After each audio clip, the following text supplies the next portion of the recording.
দেখো বন্ধুরা, প্রথমে করে নিয়েছি সাদা ভাত, তারপরে এই যে কাতলা মাছের পিসগুলো ভেজে নিয়েছি।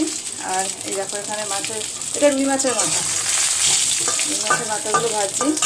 আর এটা দিয়ে করবো হচ্ছে পটল আর এই যে আলু দিয়ে, তার মধ্যে একটু পেঁয়াজ কুচো সম্বার দিয়ে।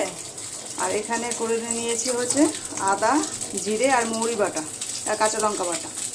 খুব সুন্দর একটা গন্ধ ছাড়ছে, সেই জন্যই দেখো রসুনগুলো কেটেছিলাম, কিন্তু রসুনগুলো দেবো না, যেহেতু মৌরি দিচ্ছি, মৌরি বাটা দিচ্ছি। কিন্তু এই রান্নাটা করতে হয় পুরো, এই রান্নাটা রেসিপি একদিন তোমাদের বলবো। এই রান্নাটা যেভাবে শাহি পনির করে, যেরকম পুরো সাদা পনিরগুলো চালমগজ, তারপরে কাজু বাটা, দই এসব দিয়ে ঠিক এভাবে এই মাছটা রান্না করলে, মৌরি বাটা দিয়ে রান্না করলে খুব সুন্দর লাগে খেতে। তো সেটা করিনি আজকে, সেসবের জোগাড় নেই বলে আজকে আমি এভাবে করছি। ঠিক আছে, পাতিভাবে করছি, আর একদিন বেশ ভালোভাবে করব। আর করে দুপুরের খাবার সাথে আছে এই যে দেখো, এটা হচ্ছে পেঁপে সেদ্ধ, বুঝতে পেরেছো? আর আরেকটা জিনিস আছে যেটা তোমরা অনেকে খাও কিনা জানি না, কিন্তু অনেকের কাছে খুব প্রিয়, এটা শুটকি মাছ।